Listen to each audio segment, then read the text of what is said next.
Bueno, les decía que estos mecanismos, el empírico político, el tecnoburocrático, se fueron alternando. Hubo una tendencia de la política después de los 30, después de los 40, a nombrar jueces que estuvieran más vinculados a la carrera judicial. Bueno, es una discusión la de la selección de los jueces, es muy difícil. Eh, en Inglaterra, para ser juez primero hay que ser abogado, haber ejercido la profesión, y en general seleccionan abogados con buena trayectoria para ocupar cargos en la justicia. Nosotros funcionamos con estos dos modelos hasta que, con la recuperación democrática, Alfonsín advirtió la necesidad. Alfonsín se dio cuenta, era verdaderamente un estadista. Alfonsín además estaba asesorado por Carlos Nino, y en materia de sistemas judiciales por Julio Mayer, de modo que mal asesoramiento no tenía, digamos, por el contrario. Y Alfonsín se dio cuenta que había dos cuestiones que había que trabajar, una era la justicia, otra era la seguridad. Lo que pasa es que, bueno, Alfonsín tuvo un gobierno complicado, veníamos del terrorismo, digamos, de la noche más negra de la Argentina, 30.000 desaparecidos, la economía destruida. Para colmo, las condiciones externas no eran favorables, digamos, el precio de los commodities, o sea, pobre Alfonsín no tuvo muchas ventajas comparativas, y además se enfrentó en aquel momento a la iglesia, al sindicalismo, y obviamente nada más y nada menos que enjuició a las juntas militares, digamos. Alfonsín inició, digamos, un pacto constitutivo de la democracia argentina a través del enjuiciamiento del terrorismo de Estado. Este ADN argentino, que se lo debemos a Raúl Alfonsín, con marchas y contramarchas se terminó consolidando en la República Argentina. Y él ahí encaró un proceso de, si bien fue criticado, pues también se pretendía prácticamente que dejara fuera a todos los jueces que habían actuado antes del 84 o de fines del 83, era imposible vaciar la justicia, pero él, por un lado, tomó una medida que fue reincorporar a los jueces que habían sido cesanteados por el proceso militar, por el terrorismo de Estado, y por otro lado, en otros casos, remover. Por ejemplo, la Corte Suprema fue renovada completamente, y renovó la Corte Suprema con un criterio muy amplio, incluso sin distinción de partidismo político. Al contrario, las personas que él nombró en la Corte Suprema respondían a distintas ideologías, pero todos tenían una alta calificación. Lamentablemente, en la década de los 90, el gobierno de Menem planteó una suerte de colonización de la justicia. Amplió la Corte, apareció la Corte de la mayoría automática, nombró en la Corte personas que no tenían una alta calificación, uno de ellos su íntimo amigo personal. Y también hubo una colonización de Comodoro Pi. Ahí aparecen los jueces de la servilleta, la famosa servilleta del ministro del Interior de Menem. El más famoso fue Bonadío. El más famoso, digo, con el tiempo, sería famoso. Es uno de los jueces que fueron nombrados. Bonadío trabajaba para el ministro del Interior de Menem, o una suerte de jefe de gabinete, y fue designado juez federal en Comodoro Pi en esa época. Obviamente esta situación fue muy deteriorante para la justicia, Alfonsín lo advirtió, y por eso en el Pacto de Olivos él logró que se implementara el Consejo de la Magistratura con reconocimiento a nivel nacional. Consejo de la Magistratura que un poco nuevamente, digamos, un poco volvió al modelo tecnoburocrático de carrera judicial, pero que implicaba una mezcla, ¿no?, de lo empírico político y lo tecnoburocrático. ¿Por qué? Porque en última instancia la magistratura eleva una terna al presidente y el presidente elige de esa terna. Pero convengamos que el funcionamiento del Consejo de la Magistratura no ha sido el más adecuado, por eso es uno de los temas que está pendiente de consulta, una comisión designada por el actual presidente, y además hay un régimen, digamos, dentro del Consejo de la Magistratura donde el puntaje de las entrevistas y de los antecedentes permite muchas veces, que lo manejan los propios consejeros en función de las mayorías que tenga el Consejo, alterar un poco el sistema estricto de concurso. Sí es destacable cuando asumió en el 2004 Néstor Kirchner, él dictó un decreto de autolimitación para designar los ministros de la Corte, lo sometió a todo un proceso muy riguroso de publicidad, de publicación de sus antecedentes, de audiencia pública, de discusión, de posibilidad de presentar avales a su postulación y también objeciones a su postulación. Y en la provincia de Santa Fe ese proceso o ese sistema lo inauguró de manera práctica el gobernador Obeid, cuando tuvo que renovar un cargo en la Corte y en la Procuración. Implementó, de hecho, el mismo sistema que Kirchner había reglamentado por decreto. Luego de Obeid, el gobernador Wiener formalizaría ese sistema a través también de un decreto, pero ya Obeid en la provincia de Santa Fe se había autolimitado implementando un sistema idéntico al del presidente Kirchner, y Wiener también respetó ese facto, ese hecho político, y es más, lo formalizó por vía legal. Pero bueno, el otro tema que nos queda pendiente vinculado a la agencia judicial es el problema del poder disciplinario, porque también puede verse cuestionada la independencia y la posibilidad de un desempeño cabal según de qué modo y quiénes ejerzan la potestad disciplinaria, fundamentalmente en caso de hechos graves. Hoy nosotros tenemos un problema serio, porque tenemos respecto del Ministerio Público Fiscal, respecto de este organismo autónomo que son los fiscales,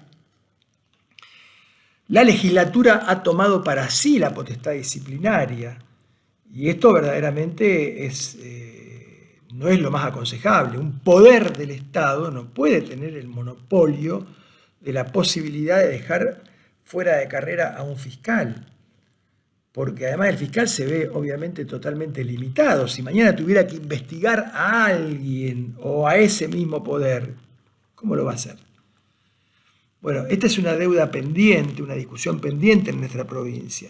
Originariamente, la potestad disciplinaria para casos graves había como un tribunal de enjuiciamiento que integraba un fiscal regional, un abogado del colegio, un representante por los abogados, un diputado, un senador y el fiscal general para desempatar en caso de empate.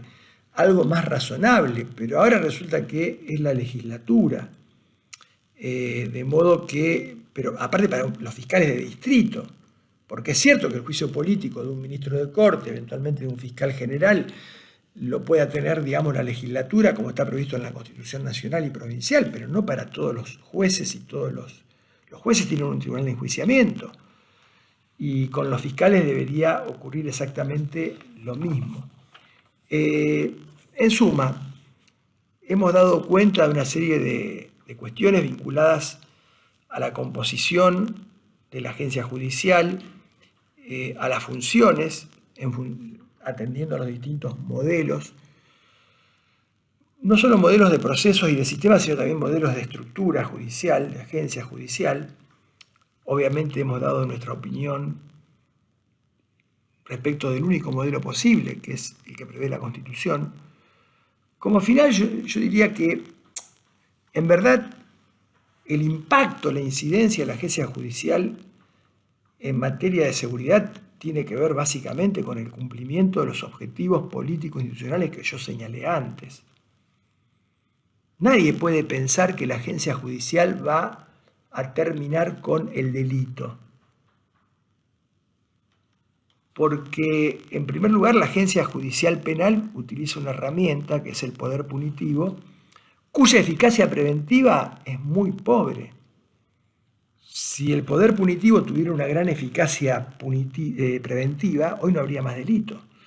¿Por qué no habría más delito? Porque en la República Argentina, con la bloombergización del derecho penal, de la legislación penal, que no es culpa de Bloomberg. Bloomberg es un papá al cual le secuestraron y mataron el hijo, tremendo. A un padre que pierde un hijo de esa manera, uno tiene que entenderlo y aparte solidarizarse en su dolor. El problema es de los legisladores nacionales que irresponsablemente sancionaron leyes en función de un reclamo popular o un clamor, digamos, y un reclamo periodístico basado en sentimientos humanos pero irracionales, como son el dolor, la bronca, la venganza, que todos llevamos dentro porque somos seres humanos, pero que no son sentimientos que puedan alimentar o fundamentar una política criminal. Pero con la bloombergización, por ponerle un nombre, todo este proceso de reformas multiplicadas que se dio en la legislación penal, que comenzó en la década del 90 en el gobierno de Menem, que siguió y se acentuó en el 2003-2004 cuando ocurrió este episodio, hoy se han aumentado todas las escalas penales. Tenemos penas de hasta 50 años de prisión, prisión perpetua efectiva, la muerte en la cárcel, la muerte con paciencia. La pena de muerte en prisión está consagrada en la ley penal, más allá de su validez constitucional, está consagrada en la ley penal. Se han elevado los mínimos de las escalas para impedir la excarcelación. Han aumentado los delitos, las figuras delictivas, han aumentado las agravantes genéricas y específicas. La ley penitenciaria se ha endurecido a punto tal de prácticamente neutralizar el principio resocializador, que es un principio constitucional. ¿Por qué? Porque ha prácticamente afectado todo el tratamiento penitenciario. La tasa de encarcelamiento ha crecido exponencialmente. Ustedes piensen que en el año 2006 había 62.000 presos en la Argentina, en el año 2019 había 103.000 presos. Un crecimiento de la tasa de encarcelamiento tremendo, obviamente no hay ninguna puerta giratoria. Por el contrario, a este nivel de crecimiento de la tasa de encarcelamiento comparado con el crecimiento demográfico de la población, no sé dónde van a ir a parar las personas privadas de libertad acá a 30, 40 años. Va a ser imposible sostenerlo si sigue esta tasa de encarcelamiento con este nivel de crecimiento. De modo que la capacidad de intervención del sistema penal en la reducción de delitos es bastante pobre. Además, el sistema penal es muy selectivo. Ustedes piensen que a nivel federal, dejemos de lado el caso de Santa Fe, alguna referencia voy a hacer. A nivel federal, estadísticas conocidas recientemente, al año 2019, en materia de drogas, el 80% de las personas perseguidas por la ley de drogas están imputadas de delitos de narcomenudeo. La gran mayoría tenencia para consumo, a pesar que la Corte dijo que era constitucionalmente válido, que era inconstitucional su tipificación penal, tenencia simple o pequeños dealers. En el año 2016, en la provincia de Santa Fe, a nivel federal, el 68% de las causas penales eran por ley de drogas. De ese 68%, o de ese total de causas por ley de drogas, el 97% eran por narcomenudeo, es decir, delito menor. De modo que evidentemente hay allí un problema. El efecto, por eso le digo, hay problemas estructurales que tienen que ver con cuestiones que se pueden modificar, porque esta selectividad del sistema además genera impunidad y genera mucha injusticia, porque se invierte dinero y recursos para perseguir hechos, en el caso de droga, que la Corte dijo además que son lícitos, que no son delitos. Lo que pasa es que el fallo de la Corte tiene valor para el caso y el legislador no ha modificado la ley. Entonces estos delitos permiten hacer estadísticas, hacer números, pero después estos números son alarmantes. De hecho, en cualquier caso, nadie va con un código penal en la mano cuando comete un delito. Y el delito callejero es muy difícil que lo pueda prevenir la intervención punitiva, porque generalmente una persona que estuvo marginada, cuando hay cronicidad en la marginalidad, cuando hay falta de proyecto de futuro, cuando uno sabe que que es pobre y que va a morir o que está condenado a ser pobre, ahí hay un problema de identidad muy grave. Entonces, estos jóvenes, digamos, en esa situación necesitan construir identidad, y la identidad la construyen con un arma, con la pertenencia a una banda, y aparecen economías de subsistencia en las cuales pueden juntar algún dinero y no reparan, porque para muchos de esos chicos, de esas personas suelen decir: mi vida no vale 5 guitas, entonces obviamente la vida de los demás tampoco. De modo que es muy difícil pensar que el sistema penal, a través del punitivismo o de la demagogia punitiva, pueda reducir el delito. En ese contexto, la agencia judicial también está limitada. Ustedes piensen que, en general, la justicia penal se ocupa de muy pocos casos. O sea, la cifra negra es alarmante. No todos los hechos se denuncian. Y en general, de los pocos casos que se ocupa la agencia judicial, que son seleccionados por la policía, porque ahí está el gran filtro, casi todos son casos que involucran a un mismo sector social. Por lo demás, cuando la justicia interviene, el hecho ya se cometió. Si hay un homicidio, normalmente uno llama a un fiscal y a un sepulturero. De modo que es muy difícil pensar que la agencia judicial pueda tener, o sea, determinante, un mejor funcionamiento en la reducción de los niveles de violencia, aunque algunos autores afirman que esto es posible. Yo lo veo muy difícil, porque además la mayoría de los sistemas penales han mostrado un enorme déficit en cuanto a su capacidad de investigación criminal. Pero aún así, la investigación criminal tiene que ver con la represión del delito y con el castigo y con evitar la impunidad, no con la prevención. Puede haber alguna estrategia de prevención o de intervención en alguna economía o mercado delictivo a través de una articulación con la policía.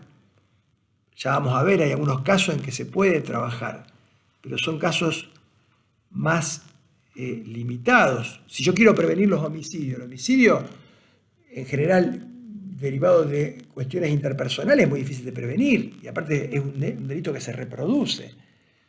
Ahora, el homicidio como consecuencia del robo de auto pasó en provincia de Buenos Aires. Hubo una época en provincia de Buenos Aires, en el conurbano bonaerense, donde subió la seguridad de los autos eran cada vez más seguros. Obviamente el ladrón profesional vio que era más complicado, aparecieron ladrones más jóvenes, más inescrupulosos y armados. Esto aumentó la inseguridad de los dueños o de los conductores de los autos y produjo un aumento de los homicidios como consecuencia del robo de autos. En aquel momento, no sé si era ministro Arlanian, se dispuso una estrategia de intervención en el mercado de